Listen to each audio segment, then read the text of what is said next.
Assalamualaikum warahmatullahi wabarakatuh. Perkenalkan, nama saya Rustina dari Prodi PGSD semester 4. Baik, kali ini saya akan membahas tentang teori behaviorisme. Jadi, teori behaviorisme adalah teori ini dikemukakan oleh Gage dan Berliner tentang perubahan perilaku sebagai hasil dari pengalaman.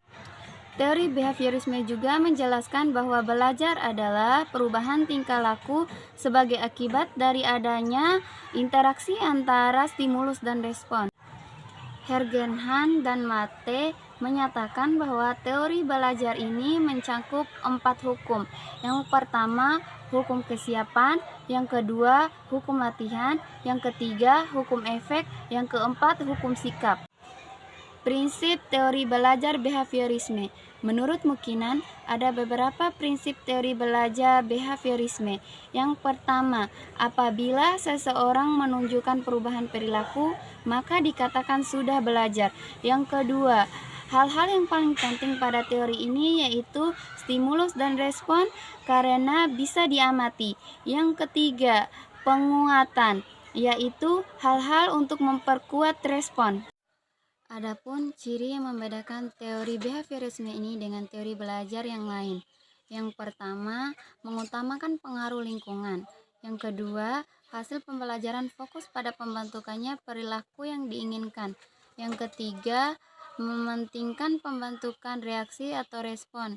Yang keempat, bersifat mekanistis atau dilakukan dengan mekanis tertentu, misalnya minta maaf. Yang kelima, menganggap latihan itu adalah hal yang penting dalam proses pembelajaran. Adapun contoh penerapan teori belajar behaviorisme.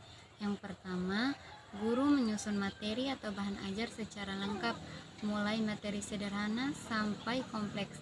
Yang kedua, selama mengajar, guru lebih memberikan contoh berupa instruksi.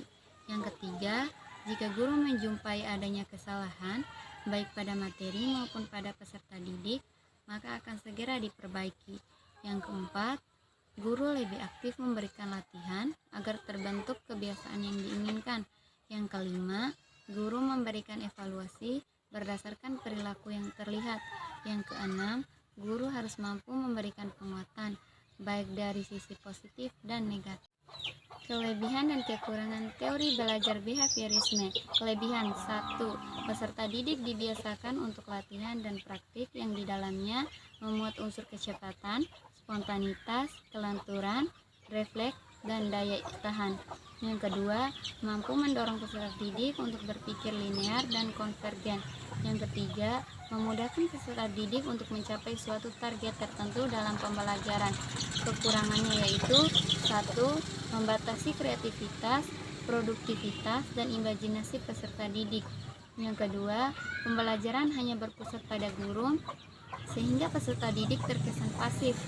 Yang ketiga, berpotensi menimbulkan hukuman verbal dan fisik seperti memberi hukuman peserta didik yang melanggar aturan atau bahkan menjewer. Hukuman semacam itu justru bisa berakibat buruk pada perubahan perilaku peserta didik.